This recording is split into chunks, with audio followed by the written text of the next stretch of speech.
Hello, leo nataka niongee kitu. Maisha yetu ya sasa hivi yamejaa mashindano sana. Ukiingia mtandaoni, unakutana na vitu vingi sana. Ukiamua kujilinganisha wewe na hivyo unavyoviona mtandaoni, kuna muda unaweza ukakaa ukasema, Mungu, mimi nimekukosea nini? Lakini ambacho tunatakiwa kukijua, watu hawaposti failure zao, wanaposti mafanikio tu. Lakini wakiamua kukuelezea mpaka wanafikia hapo kwenye mafanikio, unaweza usio unakaa na kulalamika bila sababu. Sasa nataka niwape mifano. Kuna mtu mmoja alikutana na rafiki yake barabarani. Alipokutana na rafiki yake, yule rafiki yake alikuwa anaendesha gari nzuri sana. Na yeye akawa anajiona kwamba hata baskeli tu hana. Kwa akarudi nyumbani akiwa mnyonge kweli. Kwa nini mimi sina gari? Mbona rafiki yangu ana gari nzuri? Nimechelewa wapi? Lakini kumbe ambacho alikuwa akijua, ile gari haikuwa ya rafiki yake, ni bosi wa rafiki yake alimtuma akafanye kazi fulani sehemu fulani. Kwa hiyo ndio maana akawa anaendesha ile gari, lakini haikuwa ya kwake. Wewe umekutana naye unaanza kunungunika na kumlaumu Mungu. Kwa sababu tu unalinganisha kila kitu, maisha yako na maisha ya watu wengine. Lakini ngoja nikupe mfano mwingine.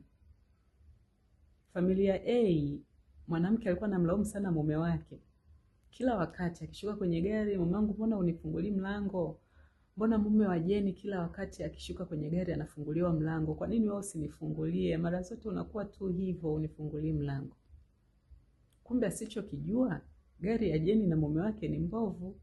Wanaposhuka yule mwanamke hawezi kufungua kwa ndani. Kwa hiyo lazima mume wake ashuke, aende kule kwa nje akamfungulie mke wake.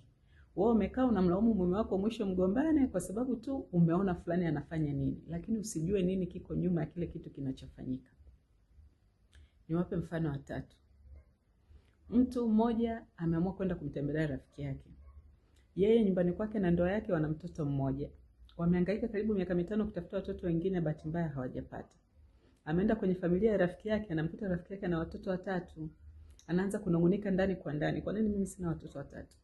Mbona mimi na mtoto mmoja tu? Nimehangaika sipati watoto wengine. Nina nini mimi? Lakini kumbe asichokijua katika wale watoto 3 ni mtoto mmoja tu wa rafiki yake ndio yuko pale, ambaye ndio amemzaa yeye. Na huyo mtoto bahati mbaya ana kansa. Daktari amesema hatachukua maisha marefu sana kuishi. Lakini wale watoto wengine 2 wamekuwa adopted, sio watoto wa kwenye ile ndoa. Wewe unarudi unanungunika, unajilaumu, unamlaumu Mungu bila sababu ya msingi.